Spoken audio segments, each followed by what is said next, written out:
will invite the institute to come and make a 30 minutes presentation before governors, so that you persuade them and convince them, first and foremost, the importance of planning, and secondly, and most significantly, to have professional planners working for them. And I think our governors are level-headed.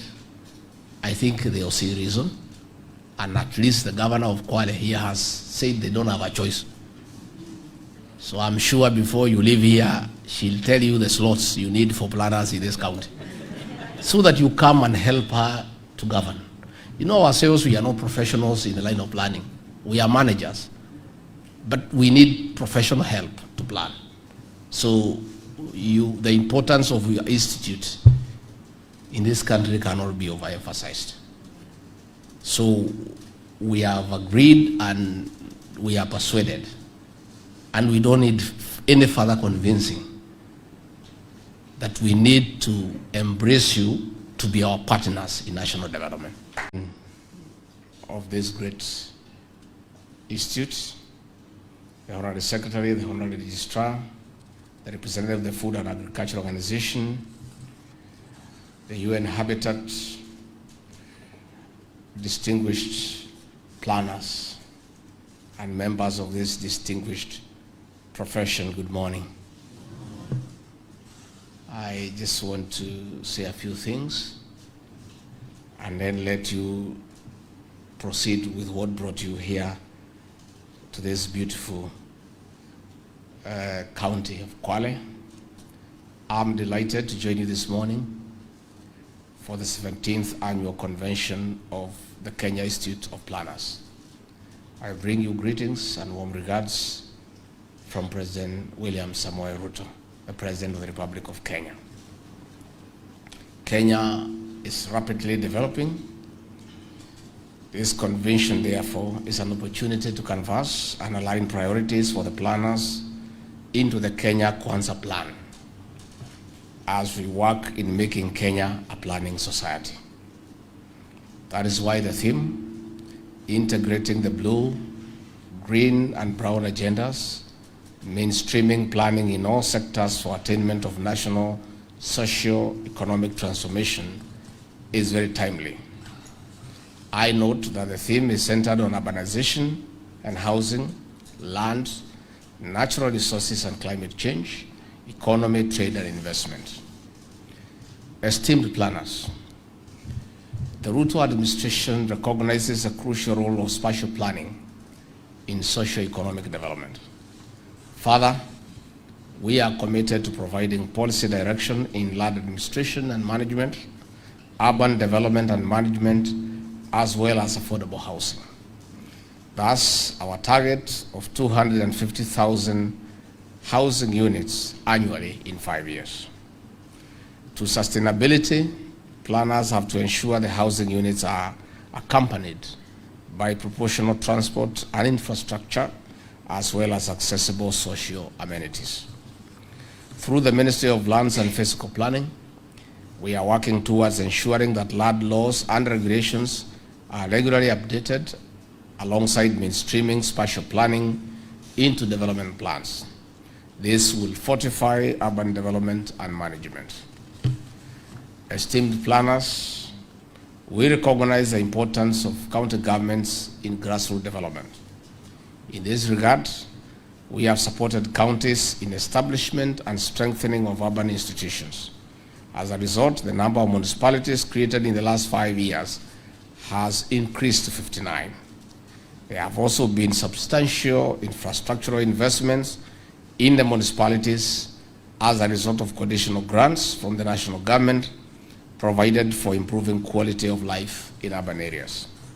We are also advancing the National Urban Development Fund for sustainable financing of urban areas and cities across our country. Madam Governor, distinguished planners, in a bid to modernize and streamline processes, we'll escalate the scale of the National Land Information and Management System. This expansion will facilitate integrated online application and planning and development at the counties. We are also spearheading digitization and archiving records, and we are fully dedicated to implementing our disaster platform. The success of these endeavors hinges on collaboration among government agencies, private sector stakeholders, and communities. Esteemed planners, it is important, therefore, to address related challenges of environmental sustainability and climate change. For instance, this convention takes place when El Nino is causing havoc across the country. Buildings have been marooned and road networks destroyed. Lives and livelihoods have been lost and others are at risk. This adds to the challenges of collapsing buildings across the country. Between the year 2009 and 2019, at least 87 buildings tumbled down, leaving 200 people dead and over 1,000 injured. The country lost over 2.4 billion Kenya shillings in such losses. Last year alone, 13 houses collapsed in Nairobi metropolitan region. While such unfortunate instances have been linked to rogue contractors, substandard materials, limited or no geotechnical studies, greed, among other factors, the ingredient of proper planning for a safe, secure, and sustainable built environment cannot be gainsaid. Distinguished planners, this conference, therefore, should delve into harmonization of climate financing with planning, building resilient urban communities, sustainable land and resource management, among others. While the immense untapped potential in the blue economy, our administration will work with the Institute of Planners and other partners in addressing challenges in this sector and harnessing of maritime spatial planning for sustainability. In addition, the digital economy presents transformative opportunities for streamlining planning and management of data for informed decisions.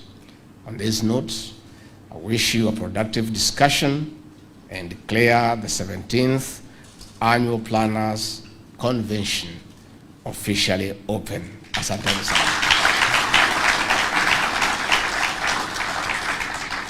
Acha niongee kwa ile lugha rahisi, kizungu mingi imeandikwa na hii watu wetu. All the people who help us are very complicated.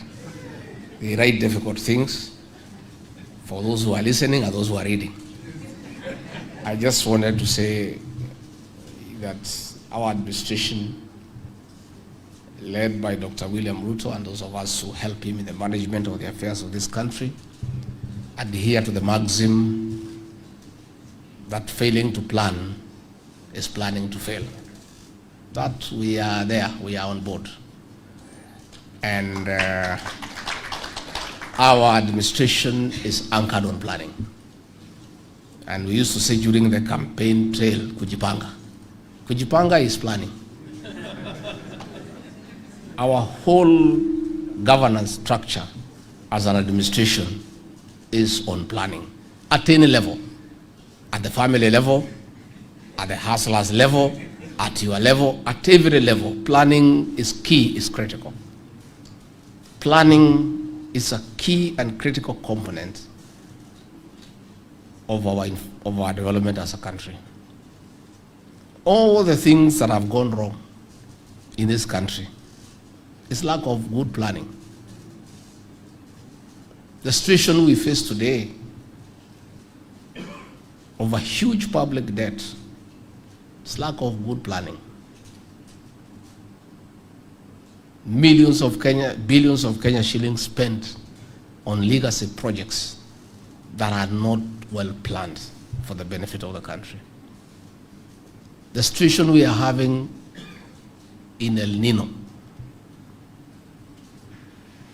is because of lack of proper infrastructural planning, poor drainage systems in our cities. So this convention is being held at the right time. That planning is key. I've discussed with your chairman and the officials before we came here, and we have agreed that I'm going to have a meeting with your officials to come and take me through institutions of government where you think that at the board of directors, we need a planner to sit in that board. And once they have persuaded me, and I'm a very simple person to persuade. Mbona msikuja na kizungu mingi kwangu? Just be simple so that I understand quickly. We'll make sure that planners sit in boards of organizations where planning is key. That we shall do. Again, we have agreed that the counties are in charge of urban centers and towns and municipalities and cities. We have agreed that during the next meeting of IBEC, which I chair with the county governors, we'll invite the institute to come and make a 30 minutes presentation before governors, so that you persuade them and convince them, first and foremost, the importance of planning, and secondly, and most significantly, to have professional planners working for them. And I think our governors are level-headed. I think they'll see reason. And at least the governor of Kwale here has said they don't have a choice. So I'm sure before you leave here, she'll tell you the slots you need for planners in this county, so that you come and help her to govern. You know, ourselves, we are not professionals in the line of planning. We are managers. But we need professional help to plan. So the importance of your institute in this country cannot be overemphasized. So we have agreed and we are persuaded, and we don't need any further convincing that we need to embrace you to be our partners in national development. We want all cities, all urban centers to be properly planned. Let us not have haphazard developments that have no supporting infrastructure. It is you people to help us to do away with the traffic jam. It is you people to make sure that there are social amenities. Buildings don't just come up and there are no playing grounds for our children. There is no supportive sanitary and sewage system. So I want to say that this convention is very appropriate, and we are happy to be here, and we seek your partnership in that area. As part of our strategy to plan and to make planning our strategy for national development, yesterday the president chaired the cabinet to plan for El Nino, and we came up with a strategic plan on how to deal with this emergency. First and foremost, we want to appeal to the people of Kenya to be also responsible. Out of the 87 deaths that have occurred due to El Nino, 37 of them is by drowning, not floods getting you to your house, by you going to where the floods are and daring nature. Kenyans are crossing rivers when they can see the waters are menacing and they are rough, and they still insist that they are in a hurry to go somewhere, and they never reach there. I want to appeal to the people of Kenya, wherever they are, also to be responsible. As much as they're asking the government to intervene, how do we intervene when you get into a river and you can see the way it is flowing? We want to appeal to the people of Kenya to take care of their lives and to know that they have families. And there are other people, if they don't care about themselves, there are people who care about them. Let us exercise responsibility. Let us not be adventurous. Let us not try to cross a river that you can see that it is dangerous. Number two, we have instructed our county security and intelligence teams all the way to the sublocation to put measures into place to assist Kenyans not to be irresponsible. Let our officers not allow people to drown themselves. Let them also help them by stopping them. Again, we have put aside 7 billion Kenya shillings from the Civil Contingency Fund to intervene in terms of supply of food, interventions in health, provision of mosquito nets, and other drugs to deal with contaminated waters. We are also supporting the Kenya Defence Forces with resources to continue providing air support by getting food and taking to areas that are not accessible. We are also giving resources to the Ministry of Roads and Transport to restore roads that have been cut off to enable supplies reach their destinations. We are enabling them to come up with temporary bridges where they have been cut off. We are also helping the Ministry of Water to deal with the dams that are likely to have a spillover that is dangerous. And we want to ask Kenyans near dams to move to safer grounds. We want to ask Kenyans also to listen to the various alerts that are being given and comply accordingly. So we have put 7 billion shillings from the Civil Contingency Fund as an intervention. We have also tried to help the counties, not directly, because it's important that we clarify, because sometimes people hear what they should know, what they want to hear. Through the division of revenue bill, we share monies with the county governments. They take a certain percentage, the national government retains the other percentage. From their shareable revenue, last week we released 10 billion shillings to the counties as part of their shareable revenue, and we are requesting them to consider applying some of that money for El Nino interventions. This week, we shall again release another 10 billion to the counties, not specifically for El Nino, but as part of their shareable revenue. And we are requesting governors to apply their minds and see what they can do with that money, what they can reallocate to save lives. And I want to take this opportunity when I'm in Kwale, not because the governor is here, but because her and her government have intervened proactively for the people of Kwale.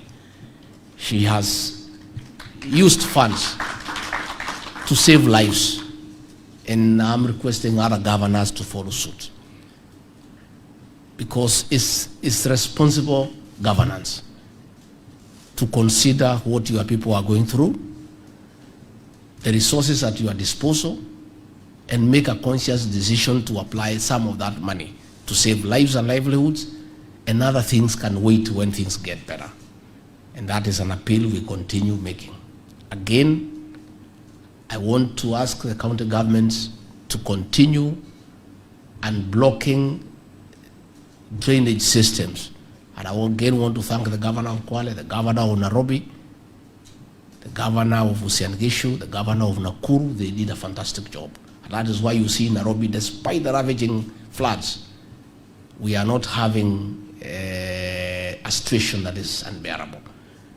I want to ask the county governments again to continue unblocking the drainage system so that water can flow and it doesn't become a danger to the residents of those areas.